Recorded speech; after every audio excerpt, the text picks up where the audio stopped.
Eh bien voilà, c'est la rentrée et le début de la troisième saison déjà pour les dossiers OVNI. Pour cet épisode de rentrée, on va vous amener au Pays Basque, à la frontière avec l'Espagne pour un cas qui a fait pas mal de bruit, nous allons le voir à l'époque.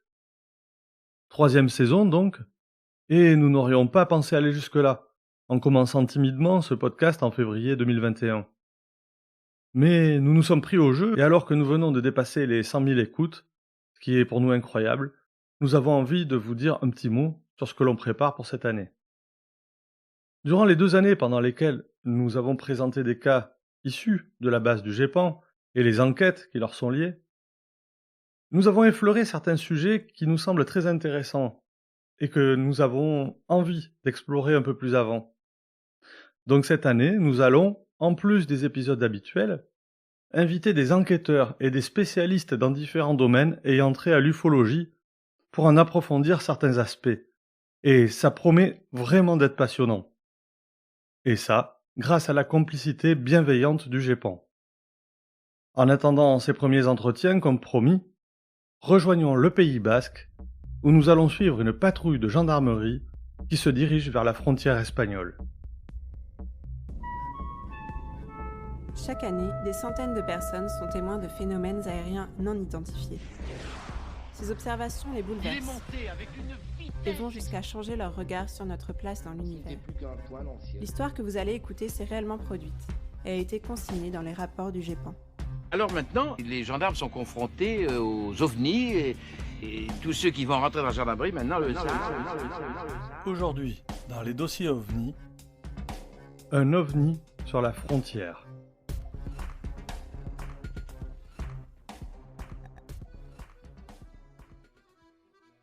Nous sommes le 2 février 1985, vers 22h30. Près du village de Urpel, une voiture balaye de ses phares le brouillard qui tombe dans la vallée. Dans le véhicule se trouvent 2 gendarmes qui font leur patrouille. Ils roulent vers la montagne. La route grimpe en lacets et ils finissent par sortir du brouillard et retrouvent un ciel bien dégagé et étoilé.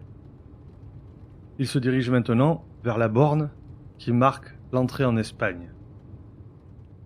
Les gendarmes se garent sur le parking du poste frontière vers 22h50. Une voiture est déjà là. Ce sont 3 douaniers qui effectuent une surveillance à la frontière.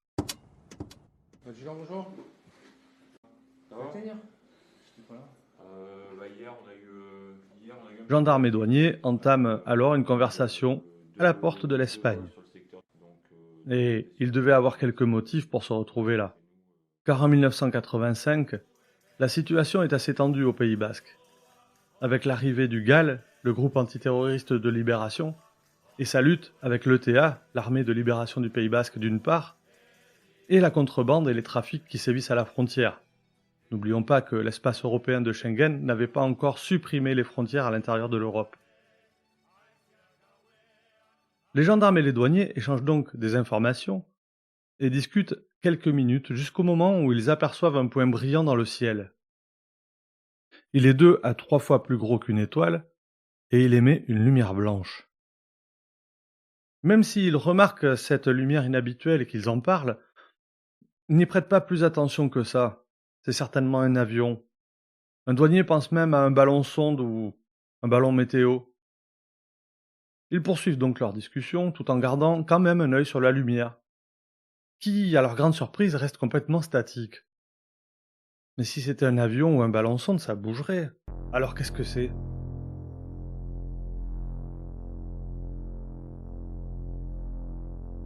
En regardant avec des jumelles, ils constatent que la forme arrondie blanche se teinte de couleurs verte et rouge qui clignotent. Mais ils précisent que ça ne ressemble pas à des feux de position. Ils ont le réflexe de prendre des repères sur place pour vérifier que l'objet est bien immobile. L'antenne de la voiture de gendarmerie et un poteau téléphonique à côté vont servir de point fixe. La lumière est éloignée des témoins et bien au-dessus de la ligne d'horizon constituée de montagnes hautes d'à peu près 1000 mètres. Et en contrôlant avec l'antenne et avec le poteau, ils constatent qu'elle est bien immobile.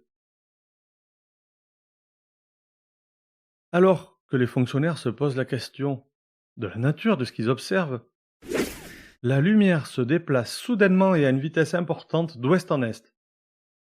Elle est désormais passée à droite de l'antenne et du poteau. Elle s'immobilise, reste fixe dans cette position pendant 5 minutes et revient ensuite à son point de départ dans l'alignement des deux repères.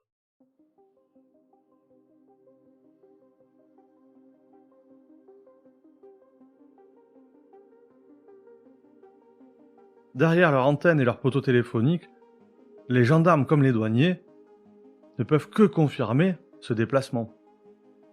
À ce moment-là, les douaniers remontent dans leur voiture et partent car c'est la fin de leur service. Les gendarmes, de leur côté, continuent d'observer la lumière.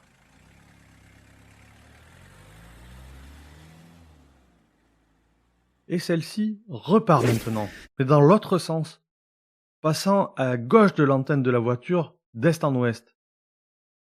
À nouveau, elle s'immobilise pendant 5 minutes, puis revient à sa position initiale. Le brouillard remontant de la vallée sur la hauteur, il devient de plus en plus compliqué de poursuivre l'observation. Les gendarmes remontent dans leur voiture et repartent pour terminer leur ronde. Ils déposeront leur témoignage plus tard dans leur gendarmerie. Oui, mais voilà. Le lundi 4 février, le journal Sud-Ouest titre « Un ovni dans le ciel ». Et en gras sous le titre, il est écrit « Gendarmes et douaniers n'ont pas eu d'hallucination. C'est bien un ovni qu'ils ont observé pendant une demi-heure. » On ne peut pas dire que le journaliste s'embarrasse de précaution, c'est le moins qu'on puisse dire. Mais bon, le journal est sorti, il y a donc eu une fuite. Dans l'article, il est également écrit « D'autre part, nos lecteurs nous signalaient avoir vu un ovni hier vers 19h30. Un objet lumineux, de la grosseur d'une étoile qui se déplaçait dans le ciel sans bruit. Avion? Satellite? OVNI? En tout cas, la lumière venait du sud et se dirigeait vers le nord-nord-est. » Tout laissait donc à penser que l'affaire n'allait pas s'arrêter là.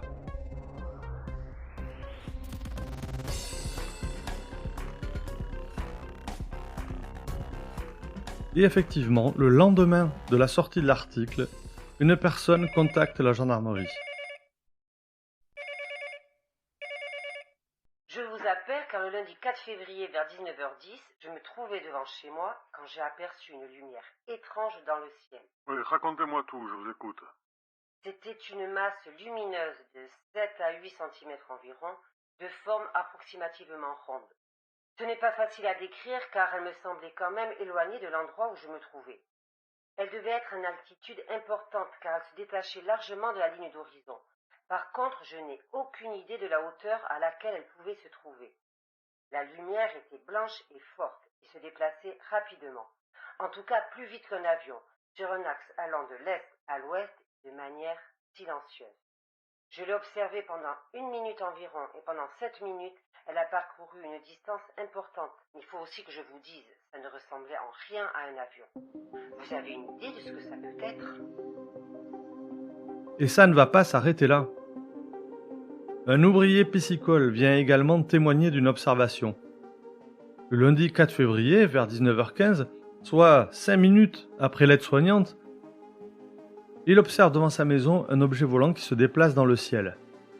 Il parle d'une lumière blanche quasi circulaire, 3 fois plus grosse qu'une étoile, observée à distance égale, et qui se déplace d'est en ouest. Il y a donc de grandes chances que la lumière observée soit la même que celle de la première témoin. Il affirme que le phénomène était à une hauteur considérable par rapport à l'horizon et circulait à peu près à la vitesse d'un avion. Lors de son déplacement, une lumière rouge s'est allumée à l'extrémité de l'OVNI et a clignoté. Le témoin l'a perdu de vue quand la lumière a disparu derrière l'horizon fermé par les montagnes.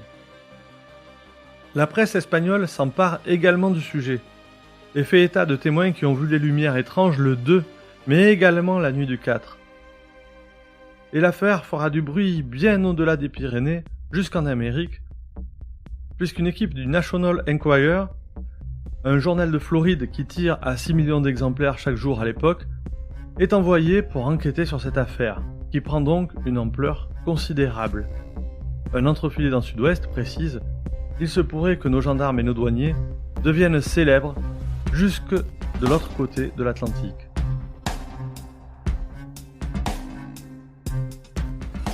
Voilà donc une affaire qui prend une ampleur considérable. Et bien entendu, le GEPAN va être mis dans la boucle et va enquêter à son tour sur ces observations.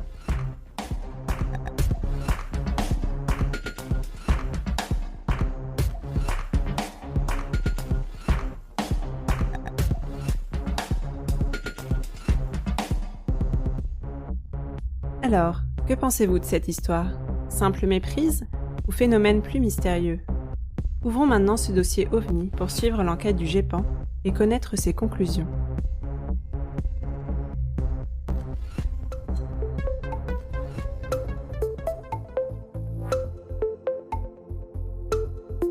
Alors pour cet épisode de rentrée, on a un joli cas assez spectaculaire avec plusieurs témoins indépendants dont certains, on le voit, sont assermentés. Mais ça remonte quand même à 1985 alors. Est-ce qu'une enquête avait été menée à l'époque ? Alors à l'époque, le cas avait fait l'objet d'une enquête mais par la gendarmerie. En effet, tu l'as dit, certains témoins étaient gendarmes, donc on pouvait difficilement ignorer ce qu'ils ont raconté. Donc à l'époque, la brigade locale avait exploré quelques pistes d'explication. Par exemple, ils avaient demandé aux centres aéronautiques et météorologiques locaux de leur signaler l'ensemble des trafics aériens présents dans le ciel ce soir-là, donc le 2 février. Donc j'imagine qu'ils avaient en tête un avion ou un ballon sonde. Bon, c'est avéré en vain, il n'y avait aucun aéronef ni aérostat ce soir-là dans le ciel. Et le GEPAN à l'époque, parce qu'il existait déjà, donc il a été bien sûr sollicité. Alors il existait, mais on en a déjà parlé, à cette époque, il était très minimaliste, il n'y avait qu'un employé. Donc il disposait pas des outils ni des méthodologies d'enquête dont le GEPAN dispose maintenant. Donc faute de pouvoir approfondir l'enquête, le cas avait été classé D, cas non identifié. Or, on a déjà vu, dans plusieurs épisodes d'ailleurs, le GEPAN reprend parfois des anciens cadets pour les réévaluer à la lumière des nouvelles méthodes d'enquête. Et c'est ce qui a été fait pour ce cas en 2017. Alors, on reprend tout à zéro, comme on l'a déjà fait, nouvelle enquête, nouvelle approche. Voilà, et pour commencer, on va segmenter le déroulé des observations et étudier 2 cas de façon indépendante, alors qu'au début, c'était présenté comme un seul cas. Donc, il y a d'un côté l'observation du 2 février, puis celle du 4 février. Okay. Et toujours pour pas tout mélanger, on va bien identifier les témoins, T1, T2, T3, T4 pour la première observation, en gros les gendarmes et les douaniers, et T5 et T6 pour la deuxième. Okay. Donc on peut commencer par le premier. Oui, et on le rappelle, donc le premier cas, ce sont effectivement les gendarmes et les douaniers qui sont à la zone frontière avec l'Espagne et qui observent ce phénomène brillant et plutôt statique, sauf à un certain moment, et il a la particularité aussi d'apparaître coloré aux jumelles. Alors l'avantage avec les gendarmes, c'est qu'ils sont précis, et même 30 ans après, on peut reproduire leur observation car on sait où ils étaient, précisément, ils étaient sur le parking de la zone frontière avec l'Espagne, et on sait où ils regardaient puisqu'ils donnent des repères très précis. C'est en direction des montagnes de la Darza, Mentimocha et l'Erola, c'est-à-dire est-nord-est. Autre constat, la hauteur angulaire du phénomène était faible, parce que T3 et T4, on parlait d'horizon. Donc finalement, cela permet de déduire une estimation de la hauteur et de l'azimut du phénomène, donc finalement sa localisation exacte. Et autre élément qui va faciliter l'enquête, l'observation a duré 30 minutes, et ça c'est très très long pour une observation d'OVNI. Oui, mais alors je te vois venir, c'est maintenant qu'on va sortir les cartes minicielles, puisqu'on connaît les coordonnées du phénomène, et on connaît la position exacte des témoins, ainsi que l'heure d'observation, donc bien sûr tu vas vouloir comparer avec la carte du ciel de l'époque. Voilà, alors mais maintenant il n'y a plus miniciel, mais il y a Stellarium par exemple, il y a des logiciels qui font ça très bien, et c'est ce qui a été fait de l'heure de l'enquête, et cette étude a fait émerger un candidat sérieux. C'est l'étoile Arcturus. Alors c'est une étoile qui était très basse sur l'horizon à cette heure-ci, mais dont les coordonnées correspondent bien avec l'observation. Alors Arcturus, c'est une étoile très brillante de la constellation du Bouvier, et qui est très visible sous nos latitudes. Alors pour la repérer, c'est facile. Tu prends la grande ours, tu sais, t'as une espèce de casserole, là, ouais. Et tu prolonges la courbe du manche de la casserole vers la gauche, et là tu tombes sur une étoile de magnitude moins 0,05, donc ça veut dire que c'est très brillant, En gros, c'est la troisième étoile la plus brillante du ciel, si on compte pas le soleil, bien sûr. Donc elle a quelques reflets rougeâtres parce que c'est une géante rouge. Et en gros, c'est une étoile qui est très grosse, 25 fois plus grande que le soleil, et qui est en fin de vie. Ah d'accord. Donc il y a cette étoile pile là où les témoins ont dit avoir vu leur ovni, mais il reste quand même des éléments, des témoignages qui ne collent pas. D'abord, si l'étoile était basse sur l'horizon, ils ne pouvaient pas la voir puisqu'il y a les montagnes à l'horizon et il faut à peu près 1000 mètres d'altitude et on en a parlé au début. Alors c'est exactement ça qui rend cette enquête assez exceptionnelle, parce que le GEPAN a trouvé deux explications possibles à ça. Parce qu'effectivement, tu as raison, il y a une contradiction là. Donc première explication possible, on va passer vite parce qu'elle est pas très intéressante. La première hypothèse, c'est que les témoins se sont trompés dans l'heure de leur observation. En fait, il était plus tard et Arcturus était plus haut dans le ciel. Alors ça paraît bizarre parce que quand même, ils étaient 4 à s'être trompés sur l'heure et sur 30 minutes d'observation. Bon, on va pas prendre ça en considération. Donc on va plutôt s'attarder sur la deuxième hypothèse. En plus, elle est beaucoup plus sympa. Alors donc, on a une montagne de 750 mètres à 12 km de distance. Donc ça fait un angle de 2 degrés qui devrait cacher Arcturus. Or, il s'avère qu'elle est bien visible. Mais ça peut s'expliquer par un phénomène de réfraction atmosphérique qui est lié à une inversion de température. Autrement dit, dans le langage courant, on appelle ça un mirage. Ah ouais. En fait, le rayon lumineux d'une étoile qui est basse sur l'horizon, elle va traverser une grande couche de l'atmosphère. Et la présence d'un gradient de température positif, au lieu d'être normalement négatif, crée par réfraction une courbe de rayon vers le bas. Alors ça, c'est un phénomène connu, documenté, et même observé souvent, par exemple, à Nice. Quand les conditions de température particulières sont réunies, on peut voir la Corse depuis Nice. Et en fait, Ah bon? en fait, c'est pas la Corse qu'ils voient, parce que la courbure de la Terre le permettrait pas. En fait, c'est un mirage de la Corse par réfraction dans l'atmosphère. Donc, finalement, c'est pas que nos douaniers et nos gendarmes ont confondu avec une étoile, mais en fait, ils n'ont pas vu d'étoile, ils ont vu un mirage d'étoiles. C'est pas mal, ça, non? Ouais, c'est incroyable et c'est presque poétique comme explication. Alors après, sans vouloir casser l'ambiance, il reste quand même un problème. Ils ont quand même vu, d'une part, les couleurs rouge et vert, et d'autre part, ils ont clairement vu le phénomène bouger 2 ou 3 fois par rapport à leur point fixe qu'ils avaient pris en repère. Et une étoile, ça ne change pas de couleur, et ça ne bouge pas non plus. Alors, une étoile, non, mais un mirage d'étoiles, oui, ça peut. C'est ce qui rend l'explication encore plus jolie. Les rayons passent par une grande couche d'atmosphère, on l'a dit, et leur trajectoire est courbée. Et alors tout ça, ça peut engendrer un surcroît d'effet de scintillation, et aussi d'éclatement des couleurs, et même ça peut faire bouger l'étoile, y compris de manière latérale comme T1 et T2 l'ont signalé. Pourquoi? Parce que l'atmosphère est elle-même mouvante, et donc le rayon suit la trajectoire de l'atmosphère. Donc là, on a une très belle explication qui tient la route et qui est assez originale en plus.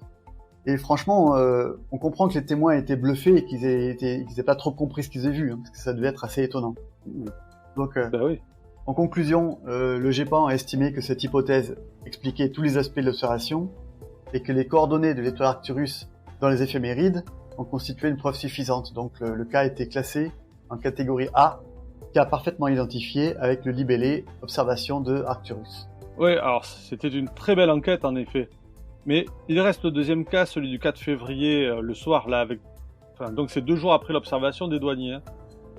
Et les 2 témoins, là, T5 et T6, observent une lumière blanche avec un point rouge clignotant. Et j'ai l'impression que ça va aller plus vite pour ces 2 témoins-là. Oui, parce qu'en fait, déjà, premièrement, tu l'as dit toi-même dans le récit, il y a eu une fuite, dans le journal Sud-Ouest concernant la première observation. Or, dans ce cas, le problème, c'est que ça crée des sortes de vocations. Les gens qui habitent dans le secteur où un ovni a été observé, forcément, ça les intrigue, et ils vont se mettre à observer le ciel, avec une forte tendance, pour certains en tout cas, à surinterpréter tout ce qu'ils voient et à percevoir finalement de l'étrangeté dans des lumières qui seraient passées totalement inaperçues en temps normal. Et là, c'est ce que soupçonne fortement le GEPAN sur ce cas. Donc, l'observation du 4, elle était faite le soir même de la sortie de l'article intitulé « OVNI dans le ciel », je crois que c'était dans le Sud-Ouest. Ouais, c'est ça. Et puis, c'est ça. Et puis, alors, finalement, ce que décrivent les témoins, c'est assez banal, hein. C'est une lumière blanche et un point rouge qui clignote. Et ça, forcément, ça évoque fortement un avion. Ouais, ça fait penser à quelque chose. Voilà. L'avion, c'est les lumières clignotantes rouges et vertes, à gauche, droite. Bon, rien de bien original. Alors, par contre, contrairement à ce qu'on aurait si le cas se produisait maintenant, À l'époque, on n'avait pas l'historique des vols à cette époque. Et les gendarmes l'avaient demandé uniquement pour le 2 février et pas pour le 4. Ah ouais. Donc cette hypothèse-là d'un avion, elle est probable, mais elle n'est pas sûre, on peut pas la prouver, disons. Donc le cas était classé en catégorie B, cas probablement identifié avec le libellé, probable observation d'un avion. Oui, et puis ça laisse la porte ouverte en plus au témoignage de la dame qui précise quand même que ça ressemble pas à un avion, donc effectivement on peut quand même laisser un petit doute, puisqu'on n'a pas la preuve du passage d'un avion. C'est ça. En tout cas, il n'y a pas eu d'extraterrestres, cette fois-ci encore. Mais franchement, c'était quand même un beau cas, et comme on les aime, nous, ici dans notre podcast, le récit était bien sympa, et puis le résultat de l'enquête a une forme d'élégance. Donc ça, c'est très chouette, je trouve, pour un épisode de rentrée. Et pour la prochaine fois, on se retrouvera pour approfondir un premier sujet, comme on l'a dit en intro. Là, je te laisse un petit peu expliquer de quoi il va s'agir. L'idée maintenant, là, ce serait d'inviter des experts de certains domaines, puisqu'on l'a dit, depuis 2 ans, là, on a raconté des cas qui s'expliquaient par diverses raisons, des fois astronomiques, astronautiques, etc. Et donc, ce qu'on voudrait maintenant, c'est approfondir des cas particuliers avec des experts. Donc, la prochaine fois, on aura un expert de l'analyse des images des ovnis. On a beaucoup d'images maintenant partout sur Internet, beaucoup de photos d'ovnis, et on discutera avec lui pour savoir un petit peu comment ces photos-là peuvent être analysées. Et donc, on va voir s'il est capable un petit peu d'expliquer certaines de ces images, et puis on verra s'il a vu des choses mystérieuses, étranges ou pas. Voilà, donc ça, c'est notre prochain épisode qui promet d'être très intéressant. Et pour ça, on vous donne rendez-vous au mois d'octobre.